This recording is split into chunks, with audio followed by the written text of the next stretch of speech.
সদ্য সমাপ্ত grand Europe tour নিয়ে স্বপ্ন বোনা শুরু এবছরের শুরু থেকেই।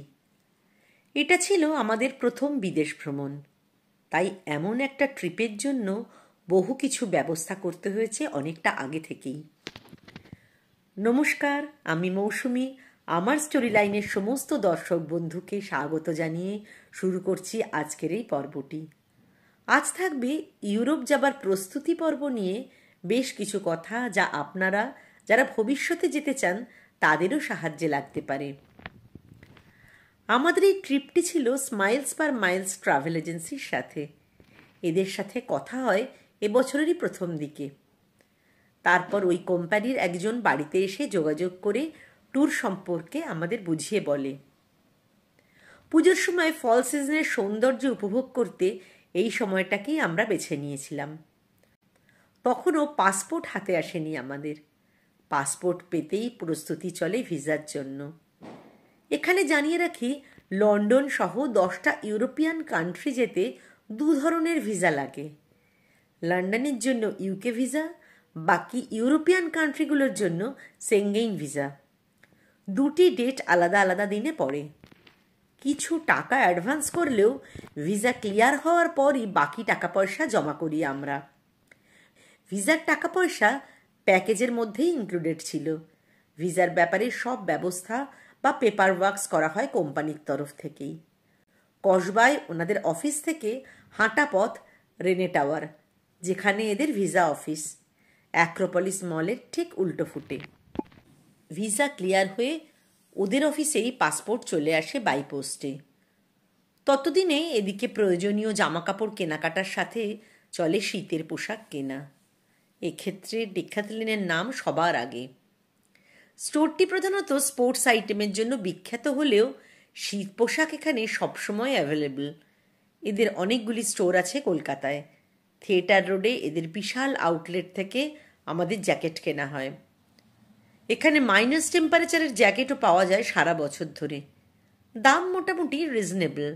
বিদেশে ফোনের কানেকশন আরেকটি প্রয়োজনীয় বিষয়। ভোডাফোন চললেও জিওর কোনো সার্ভিস পাওয়া যায় না। তবে এয়ারটেল সার্ভিস খুব ভালো, আগেই স্মাইলস থেকে আমাদের জানিয়ে দিয়েছিল।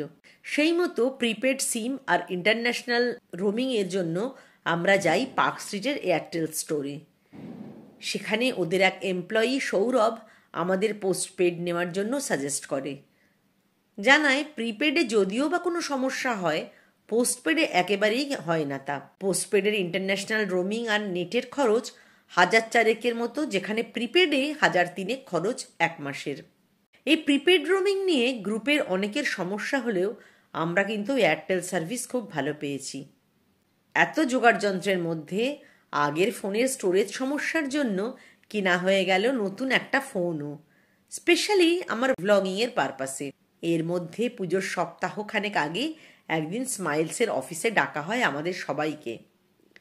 সেদিন ওখানে লাঞ্চেরও ব্যবস্থা ছিল। বুফের আয়োজনও বেশ ভালোই। দেখতেই পাচ্ছেন প্লেটে কত ধরনের খাবার। এমপ্লয়িরা সকলকে হাসি মুখে তদারকি করে খাওয়াচ্ছে। গ্রুপ মিটে লাঞ্চের পর আমাদের ট্রিপ সম্পর্কেও বেশ কিছু গুরুত্বপূর্ণ কথাবার্তা হয়। ছিল আমাদের ট্যুর ম্যানেজার সমক।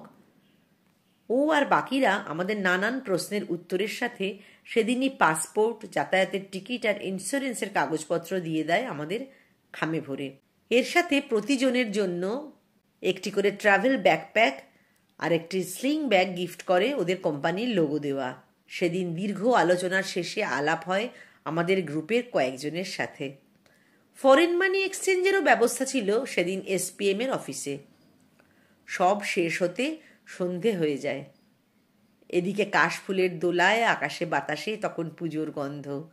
মহালয়া পেরোতেই পুজোর সাজে প্যান্ডেল হপিং শুরু হয়েছে।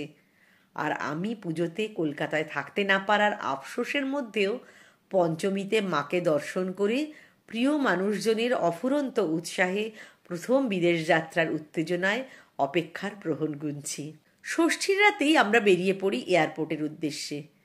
তারপর কত কত নতুন দেশের গল্প সব নিয়ে চলে আসছি পরের পর্ব থেকেই। সঙ্গে থাকুন আর দেখতে থাকুন ইউরোপের আনাচ কানাচ আমার স্টোরি লাইনের সঙ্গে। আর চ্যানেলের নতুন বন্ধু হলে সাবস্ক্রাইব করে বেল আইকনটা প্রেস করে রাখলে সব নোটিফিকেশান পেয়ে যেতে পারেন ভিডিও পোস্ট হলেই।